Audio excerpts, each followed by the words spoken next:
Right, I know I keep saying I'm going to make this into a scrambler. I've been saying it for months and months and months. I really ought to get on with it.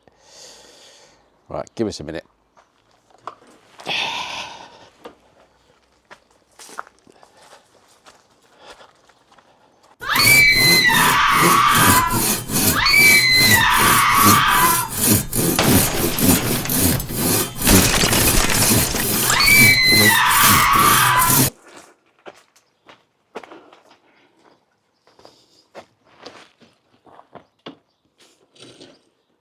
Ta-da!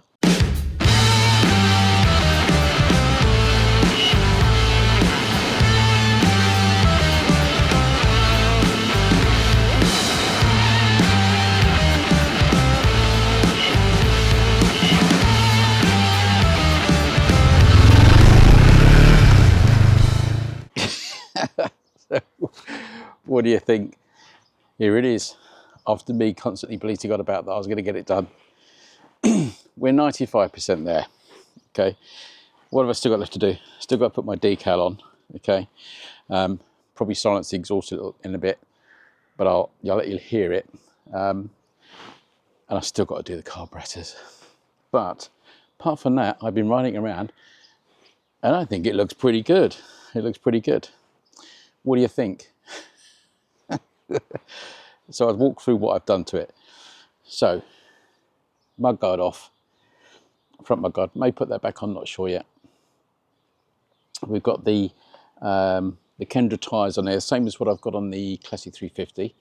So they're really good, obviously bigger profile. Physically, what else have we done? So different exhaust. So that's the original Predator front pipes, but I've now got the early Triumph T120. So not the, the modern Bonneville, but the early T120, the old classic twin pipes on there. Suspension wise, we've got the Interceptor rear pipes. These are great value, and we'll go for a ride in a minute and I'll tell you all about those. Cut to the rear mudguard, so that's come off completely and I've shaped that round. New rear light, original number plates, and don't change that. The seat cover, so this is a more modern W650 seat cover, but it's the same seat. And then cosmetically, all we've really done, I've removed the mirrors and put one small bar mirror on there. And then the paint. Obviously we got the yellow and silver, which I've done. And I'm sort of pleased with how they come out. This rattle can, but it's actually come out really nicely. I was really pleased with that. But apart from that, it was pretty straightforward, really. It's sort of grinding and cutting away a few bits. A few bits I still want to do. But we'll talk about those. We'll go for a ride and then we'll stop and I'll tell you what it is I still need to do. But I'll let you hear it static first. Come on. It might be a bit loud if I can find the key. The startup procedure with this, obviously it's got a prime, so you need to prime the carbs first. So we get them primed up. And then I'll pull the choke out. I will only start it briefly because it's very loud. Okay.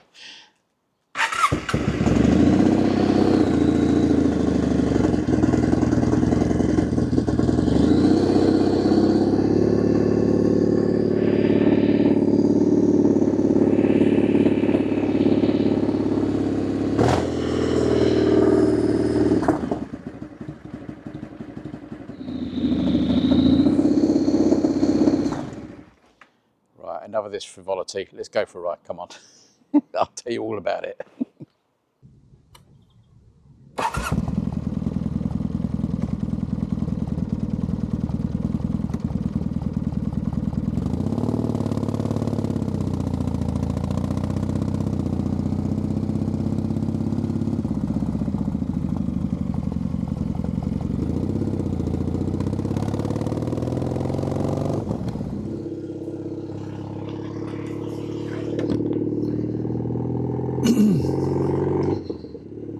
Right, so here we are, out on the bike. Sod's law, what I want to do is, it's actually started to rain. It's really hot today, but it's quite stormy. And I'm hoping that you can actually hear me, because this bike is quite loud. So, what is the new Kawasaki Scrambler like to ride? Well, do you know what? It's actually really cool.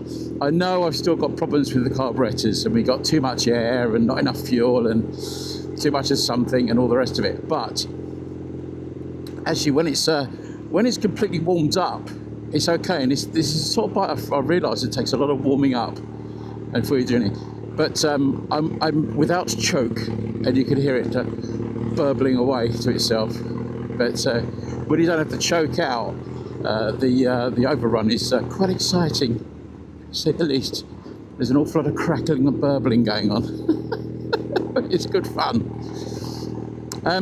In terms of things that have actually improved the bike, so when you customise something, it's always good if you improve it rather than ruin it. And that suspension I've got on the back, I'm hoping you can see that with this camera that I've got on. But otherwise I'll be able to rejig this to work. That Enfield Interceptor rear suspension is fantastic, you know, really good. It's brought a bike which had sort of like very dead suspension sort of back to life, if that makes any sense to you. It's sort of like giving it a little bit of life again. And I don't mean that in a sort of way that it's now all sort of bouncy and horrible. And spluttering up the hill. But it's just sort of giving it something. And also there's going to be something with... Open it up a bit. Get the other jets open. There's also going to be something in terms of the tyres, because I've changed the tyres. And that's made quite a difference as well. Just going to open my choke a little bit. It likes a little bit of choke. But I like it. And also with the seat, where I've put the new seat cover on, and that seat cover's got a little bit of, what did I say? It's got a bit of padding actually in the ribbing of the seat. And that's certainly given it a little bit of extra height as well. Because I know that obviously the height with the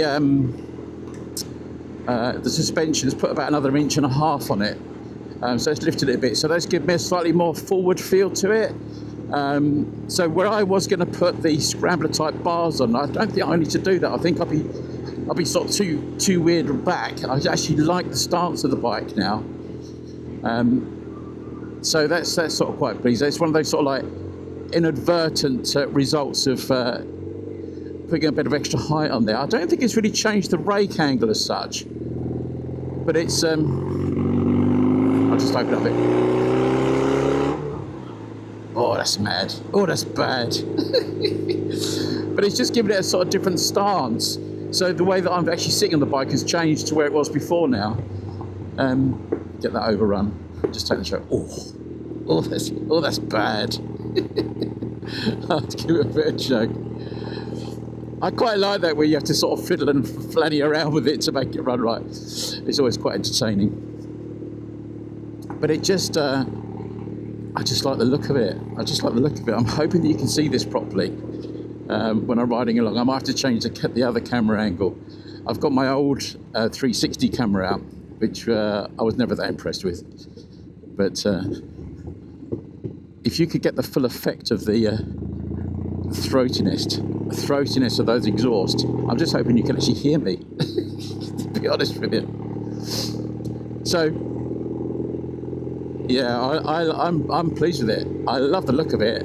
I'm sort of reluctant to give it a good polish. I sort of like the slightly sort of dirty look of the bike, but maybe I should. I think Dave said, oh, you should clean the wheels and the rest of it, but I'm sort of not that worried. I like that sort of slight, pardon my French, shit kicker look the bike's giving me. And I'm pleased with the tank. In between me showing you the initial bike and then getting out on the road again, I actually got the decals sent to me, which were way too big. When I hold it, you know, when you think, no, that'd be big enough. They were mahoosive. So they were, yeah, they didn't quite work. But so I could only really use the TWR bit of it. But I actually don't mind that. But I've got letters to play with. So it was going to be Scrambler 650. That was the name. But the Scrambler part almost reached the whole length of the tank. So that doesn't really work, does it? Such a great sound. I know I've got earplugs in, and that must be annoying everybody and waking up any tortoises that have been in hibernation for several years. It's all part of the fun, isn't it? But it does. So once it's warm, it's good. But in terms of those carburetors, I think what we're going to do, we will take them off and rejet it. But I thought, as an interim thing, I thought if I put a restrictor in the mouth of those carburetors between the air pods and the actual mouth of the carburetor, a bit like you can do, and they thought that would just give me a lot more bottom end power, which is fine, which is what I want really. I just want it to cruise around and just give me the odd little burst of speed when I fancy it. But it's just got a great burble. I hope that comes through on the film. It's so cool. Because also I think I'm running on the pilot jets, and I think it's the pilot jets that are a little bit funky. So I think we need to give a proper clean out of those carburetors as well, and do that. You can change the carburetors. I can't remember what make they are, but there is another set that you can put on here. But I don't really want to start spending sort of £600-700 for a different set of carburetors. It's just not worth it. Let's have a quick look. It's going to have a quick look at the other things I want to do. It's not a lot really, and maybe some of you could give me some suggestions, and if that's put it in a skip, that's not really helpful. Come on, let's go have a quick look, and I'll tell you what I'm going to be doing with it. So what is there left to do on the bike? Well, I think I'll probably wrap the exhaust, put that tape round just to cover up where there's sort of a distinct change of colour. I had some of that a few years ago, and I got rid of it at boot fairs. I didn't think I was ever going to use it. It's not cheap, that stuff either. So yeah, exhaust tape probably. I quite fancy putting a grill on the headlight, one of the sort of like stone protector type grills for that. So that'd be quite good. I obviously need to get the other. It's not going to make on, is it? The other mirror for the other side. There's this thing where there's this flipping nut in here, and I cannot get it out. I think I will lacquer the tank as well. That's something I'll play with.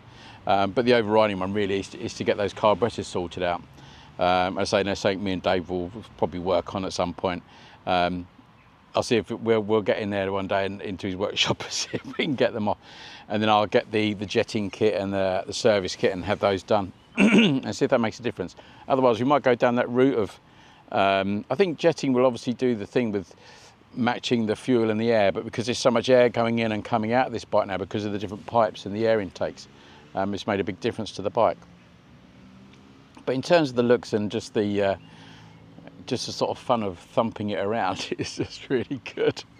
And that suspension, I think that was a really good thing. I think it's really worth watching out for those because they're pretty cheap to buy second hand. I don't know why people take them off. There seems to be loads on Tinternet, and they seem to be pretty cheap. And I think I will have a go at getting another set of those and putting them on the Stornello because the suspension is so nice on this. It's a lovely ride. It's a really lovely ride, and those tyres seem to match really well. As I was saying on the ride round, it's just there's a nice sort of match with those tyres that I seem to have. They're the Kendras on here, and that's what I got fitted to the Classic 350. So yeah, cool. So what do you think with my ad hoc down at the aggravation I trying to get a decal? But hey ho, I might change that. Yeah, a bit of warm water and steam may take that off and move that. But I sort of look at it and I think, oh, it's all right. And then I look at it in a different way and it doesn't seem all right. The centre stand, which I took off, one to save weight, but obviously just looked a little bit unpleasant and a bit grim.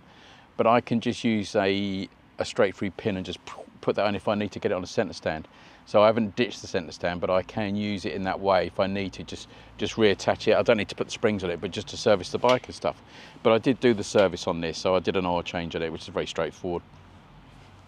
But apart from that, and possibly polishing the cases, I found I probably said to you, I'd use these flipping really abrasive, they're like blue nylon-y type things on the angle grinder, and it almost took everything off. But Dave actually did polish that with some Autosol, and it seemed to take the scratches out that I put into it. But I've got a phosphor bronze flat wheel thing, maybe that'd be all right. Maybe someone would tell me that before I do it and before make it worse. But that's got to be softer than this. But yeah, interesting, isn't it? Let's finish up on the ride, and then you can give me your verdict in the comments, because I'm sure you will. Come on, let's finish it up on the ride. Come on, let's go and have a look. So was it worth destroying slightly the standard bike, which wasn't really that standard, was it? Because it had different pipes on it and things. But you know, to build this bike, I think it was, you know, I don't know what you can get for a couple of grand these days. Not a huge amount, can you really? And if the bike then becomes sort of personal to you,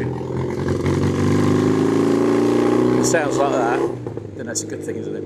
It's always a good thing. But I think, yeah, I think it was worth it. And then once because it's relatively easy to work on, then I can sort of play with it at my leisure. I mean, the bike's not really worth anything now, is it? Not after I've had a go at it. But I just think it was a really nice, fun project that I haven't spent a great deal of time on really to get it to where I want it, sort of looks wise. I know I've got those things to do with it, you know, and we need to get the running sorted. But it's sort of like, I don't know, it's quite got good fun. It's like being the last Spitfire, isn't it? Coming back over the channel, and you know, things are not running quite so well, but you're fiddling around with bits and pieces on there just to keep it going. I like that, you know, the underdog thing.